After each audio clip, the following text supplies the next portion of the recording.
अभी ये एक मिसलेनियस क्वेश्चन है। इस मिसलेनियस क्वेश्चन को हम देखेंगे कि किस तरीके से इसको जो है हम सॉल्व कर सकते हैं। ये आपका मिसलेनियस प्री में भी आ सकता है और ये आपका मेंस में भी आ सकता है। मेंस नॉर्मली आपका आरआरबी क्लर्क में आ जाएगा और आपका आरआरबी बोले तो पीओ में आ सकता है मेंस में, और प्री में तो ये सब में आता है।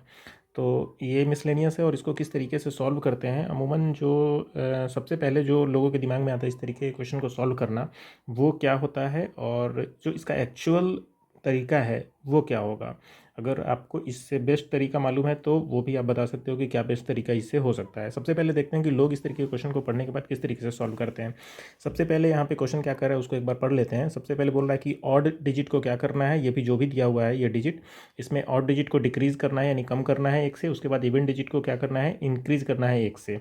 मतलब ऑड डिजिट को हम क्या करेंगे, डिक्रीज करेंगे और एक से, और इवन डिजिट को क्या करना है, इंक्रीज करना है एक से। उसके बाद उसको हमको अरेंज करना है इंक्रीजिंग ऑर्डर में, राइट टू लेफ्ट। ये हमारा राइट हैंड होता है, ये हमारा लेफ्ट हैंड होता है। तो इधर से इधर हमको इंक्रीजिंग ऑर्डर में लिखना है। इसका ये मतलब हुआ कि हम जब लेफ़्ट से राइट की तरफ जाएंगे तो हमें डिक्रीजिंग ऑर्डर में इस चीज़ को लिखना है। किस चीज़ में लिखना है, डिक्रीजिंग ऑर्डर में लिखना है। तो और उसके बाद हमें जो बोल रहा है वो थर्ड फ्रॉम लेफ्ट हैंड पूछ रहा है। ये हमारा लेफ्ट हैंड है तो इधर से हमारा तीसरा यानी ये वाला हमें चाहिए। तो अमूमन लोग जो क्या करते हैं इस तरीके के क्वेश्चन को बनाने के लिए, पहले ये क्या करेंगे, 574963 18247 लिख देंगे। उसके बाद जो ऑड डिजिट है दैट इज़ ये हो गया, ये हो गया, ये हो गया, इसको डिक्रीज करेंगे -1 से। उसके बाद इवन को इंक्रीज करेंगे आपका +1 से। उसके बाद जो नंबर आएगा उसको राइट टू लेफ्ट क्या करेंगे, अरेंज करेंगे, और उसके बाद जो है लेफ्ट वाला थर्ड निकालेंगे। लेकिन हमें ऐसे नहीं करना है, ऐसे जाने में 1 मिनट से ज़्यादा टाइम जो है वो लगेगा। नॉर्मली अगर स्पीड होती है तो 30 40 50 सेकंड में बन जाता है, बट अगर मान लो 2 प्लस करना है, 2 माइनस करना है और उस तरीके से अगर क्वेश्चन आए तो किस तरीके से सॉल्व करेंगे।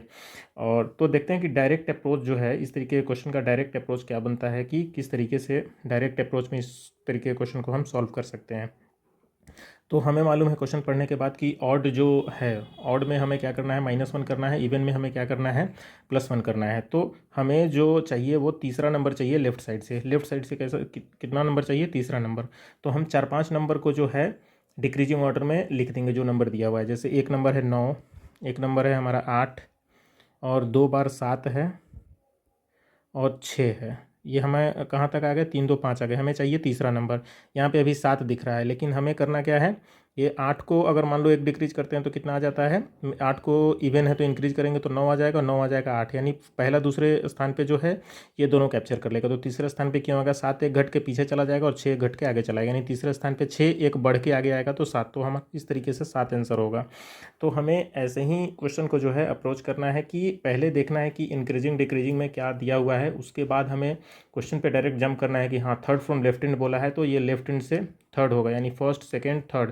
और उसके बाद थर्ड जाने के बाद 3 4 नंबर जो है आगे तक एक्सटेंड करना है कि मान लो यहाँ पे थर्ड नंबर हमारा 7 आ रहा है तो 7 तो यहाँ पे होगा नहीं, पहला और दूसरा नंबर तो एक इंटेंट है। अगर मान लो कि ये 8 की जगह पे हमारा अगर रहता मान लो 7, तो 7 क्या होता है, एक डिक्रीज होकर थर्ड नंबर पे चला जाता तो हमारा आंसर यहाँ से भी 7 आ जाता। लेकिन मान लो कि यहाँ पे हमारा अगर जैसे इंक्रीजिंग ऑर्डर में पूछ देता है कि बताओ इंक्रीजिंग अगर हम कर रहे हैं लेफ़्ट टू राइट, अगर हम लेफ़्ट टू राइट क्या कर रहे हैं, इंक्रीज़ कर रहे हैं नंबर को, यानी बढ़ते क्रम में लिख रहे हैं, तो हमारा थर्ड टर्म बताओ क्या होगा, ये वाला थर्ड टर्म आएगा। तो इंक्रीजिंग ऑर्डर में अगर लिखना है नंबर को, तो नंबर को इंक्रीजिंग ऑर्डर में लिखने के लिए 1 2 3, उसके बाद 1 2 3, 3 के बाद 2 बार 4 है तो 4 घटने के बढ़ने के बाद तो 5 5 हो जाएगा। 2 जो है बढ़ने के बाद क्या हो जाएगा, 3 हो जाएगा। 3 घटने के बाद 2 आ जाएगा। तो हमारा इसमें आंसर क्या हो जाएगा, 3 आंसर होगा।